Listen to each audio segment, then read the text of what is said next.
Imagine any anxious thoughts that come into your head as passing clouds gliding across the sky. This helps you to see those thoughts as any observer would see them, separate from you. Imagine a lying in a warm field on a picnic blanket in the grass. You're comfortable and sleepy, and there's a warm breeze gently fanning you. A scent of flowers and the distant buzz of bees. It's a beautiful sunny day with clouds and a blue sky. As a thought enters your mind, give it a name: worry, sadness, anxiety, fear, and place it in a fluffy white cloud. As it passes across the sky, you can choose to linger on it, or you can simply observe the thought, acknowledge it, and let it drift by and fade away.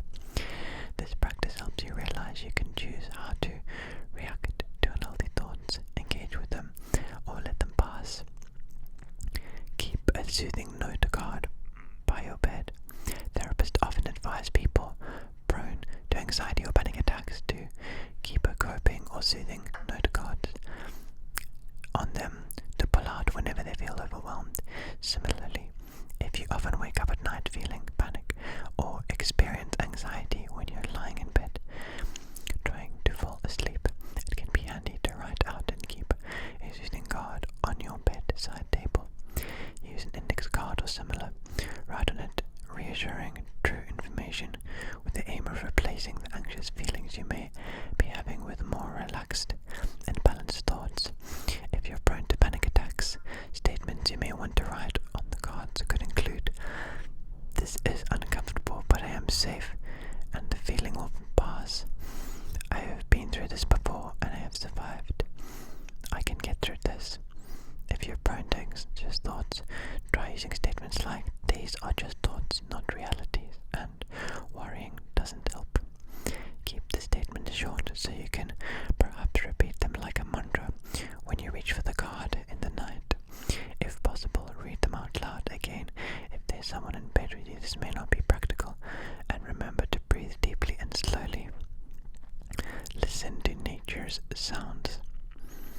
Listening to familiar natural sounds, such as the wind in the trees or the rain, can help change connections in the brain and switch our minds and bodies from fight or flight mode to rest and digest mode, a sign of relaxation. Researchers from Brighton and Sussex Medical School in UK gathered a group of volunteers and played sounds recorded from either natural or artificial environments, all measuring their brain and nervous system activity. They found that when volunteers listened to natural sounds, the state of stress, their bodies relaxed and their brains moved away from inward focused thinking, which is associated with stress, anxiety, and depression. There are plenty of apps or downloads of nature sounds that could help your mind drift off, send you to sleep. You can choose to be soothed by everything from frogs at night time to a rolling thunderstorm or calming tropical rain. Just search for sounds from nature or something such as that. Touch your forehead to feel less stressed. You probably used kinesiology, emotional stress release technique, without realizing it. When you've been worried or anxious or try to solve a problem, it involves touching 2 points on your forehead, about halfway between your eyebrows and your hairline, where you may feel obvious bumps. It's the classic "I'm thinking" pose, but it also has a calming effect. Try it using the tip of your fingers to touch these points. Let the palms of your hands lightly rest on your closed eyes and cheeks. The touch is thought to help draw blood to the front lobe area of your brain, responsible for reasoning and problem solving. It's also a part of the brain that's activated during meditation. As you touch the points on your forehead, think about the issue that's causing the stress.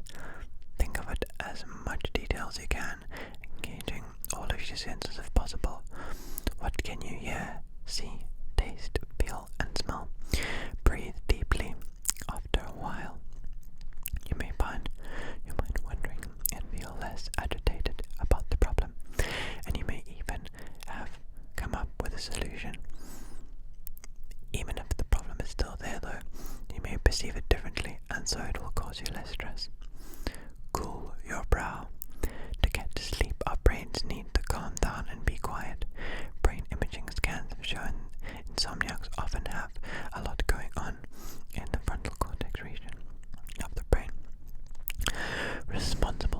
racing mind, worry, and mental chatter, which makes it hard to fall asleep and enjoy deep sleep.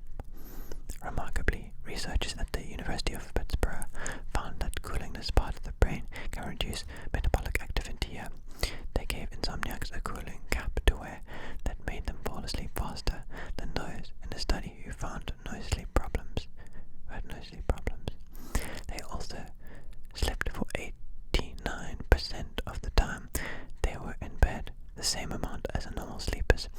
If you find it hard to turn off your mind, try using a cold flannel compress your forehead to see if you can put your thoughts on ice and sleep better. As a result, time to ditch your sleep tracker. Tracking your sleep using a wearable device has become popular for some, but a study published in 2017 has warned that it could actually make your slumber worse. The researchers discovered a new sleep disorder linked to sleep tracking that they have named orthosomnia, an obsession with getting perfect sleep, and it's causing even normally good sleepers to be preoccupied with tracking their Z's and achieving the ideal 8-hour set is causing them anxiety. You've guessed it, sleepless nights. A few things to bear in mind if you're already anxious about not getting to sleep, and you feel that your tracker is making the anxiety worse, get rid of it. Plus, if you wake up in the night and are compulsively checking the tracker, worry about the readings and subsequently lying awake, stressing, again, don't use it. Also worth noting is that the claims of some of these devices often outweigh the science to support them, so the readings aren't always completely accurate. A representation of how you've slept. If your tracker says you've slept badly, but you feel refreshed and energized, listen to your body rather than the stats. On a more positive note, trackers can be handy for those insomniacs who think they sleep far less than they do, and apparently that there are a lot of us who do. A study review published in the Journal of Behavioral Research and Therapy suggests that about a third of those who complain of insomnia don't have particularly poor sleep when it was measured by an actigraph, a device used to monitor sleep and track wakefulness.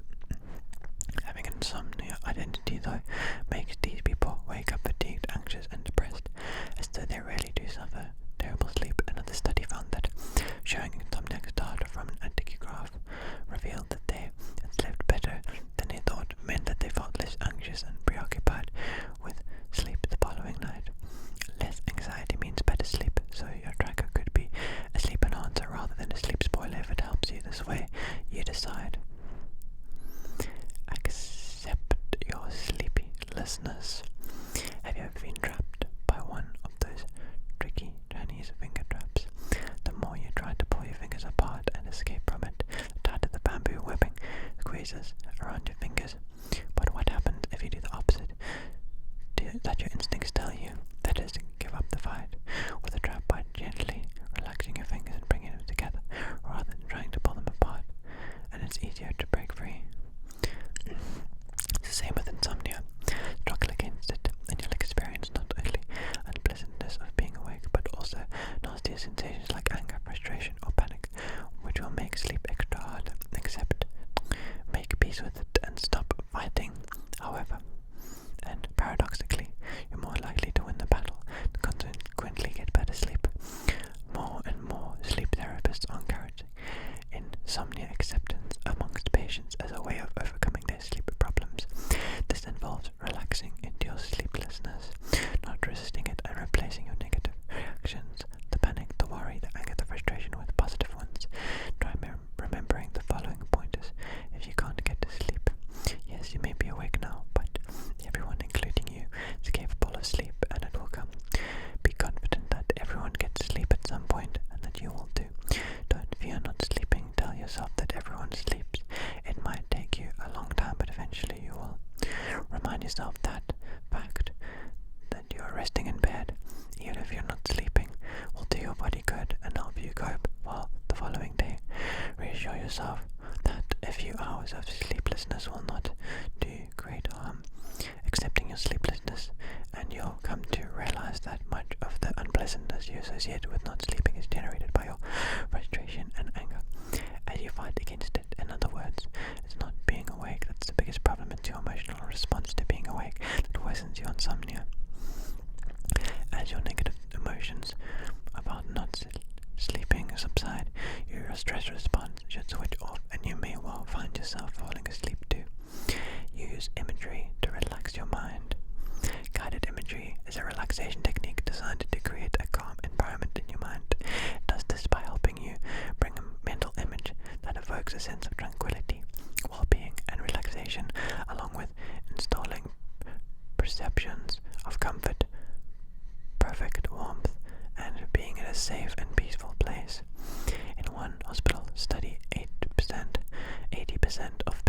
listen to an audio recording of guided imagery focused on pain reduction, easing anxiety, and promoting sleep, said that it helps in some way. You can download recordings or apps of guided imagery and it can help you to sleep. Anything from soft white tropical beach to a serene English meadow, to watching stars appear in the night sky, or even swimming with dolphins. Or you might want to imagine yourself lying in a canoe on a calm lake, looking up at the clear blue sky, all snuggled in a black velvet hammock in a completely dark room. Both are techniques that were reportedly used by the US military in World War II to help aviators fall asleep fast. Cultivate a beginner's mind. See every night as new. Beginner's mind, or Shoshin, a way of thinking that comes from Zen Buddhism, encourages you to look at things as if seeing and experiencing them for the first time, free from any preconceptions or baggage. It's a way of thinking that's not burdened by experience and one's ready to learn afresh. It's the opposite of expert mind, which we adopt when we've done something often enough to believe that we don't need to question how we do it.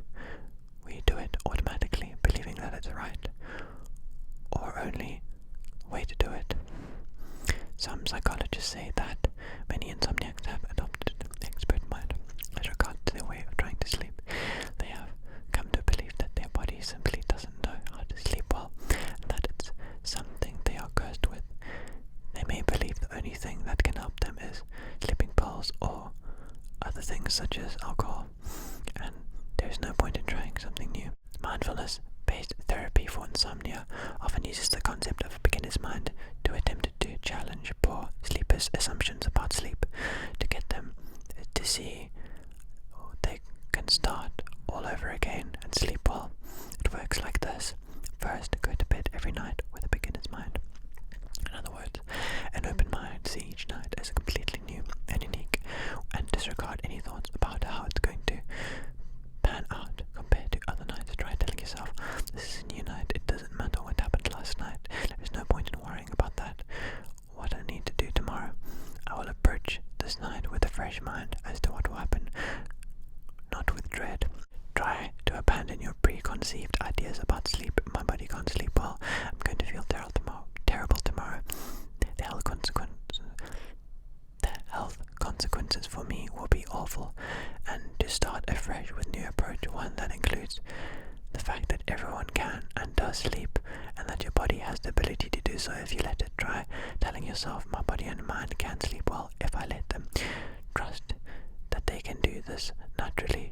It's not helpful to worry and feel anxious. Body and mind want to help me. It doesn't matter if I don't get 7 or 8 hours. Rest is important to me, so I will enjoy this relaxation. I will trust my own ability to let go and get to sleep. Then it's a case of opening your mind to the here and now. No past worries about not being able to sleep, and no future worries about being tired tomorrow. Lie in bed comfortably, mindful of the sensations you feel, your heartbeat and breathing, the air filling your nose, how each part of the body feels from head to toe. You can cultivate a beginner's mind in other ways with some simple mindfulness exercises, such as taking an everyday object and looking at it as if you've never seen it before. Many mindfulness teachers suggest looking at a raisin as an example. Look, touch, smell and taste it as if it's completely new to you. Try walking around your town and looking up from time to time. You'll probably see some amazing architecture you probably never noticed before, or take a new hobby or learn a new skill. Testing out new ways of using your beginner's mind could lead you to look at your sleep in a new way. Give your mind a pleasurable task. Various studies have found that cognitive distraction, diverting your mind from worrying to pleasant thoughts, can help you sleep better. One interesting way to do this is to give yourself and your mind an enjoyable but not too difficult task to do as you lie in bed. Maybe imagine how you'd design a room in your house, or how you'd landscape your garden if you have one, or how you'd make a shed into a game room. Imagine the colors, the shades of the paint you'd use. Feel the texture of the fabrics, the colors and scents of the flowers, the foliage. The scene needs to be engaging enough to keep your mind off worry, but not so exciting that it keeps you awake. Talk about your worries are keeping you from falling asleep, then talking about yourself out loud or in your head may be helpful, but it has to be in the third person. Researchers at Michigan State University and the University of Michigan carried out studies showing individuals upsetting photographs and asking others to recall painful experiences. The participants' brain activity was measured after the unpleasant exposure, and in both cases, when they referred to themselves in the third person using their names rather than the first person, emotional brain activity quickly decreased. The researchers surmised that talking about yourself in the third person helps you think about yourself more like you think about others, allowing you to gain a little psychological distance from what's worrying or distressing you, and this can help you regulate your emotions and see things more clearly and calmly. So, for example, I made to say to myself, Alexi is really worried he's going to mess up the presentation at work tomorrow, or Alexi is feeling really down because he knows he won't get to sleep for hours.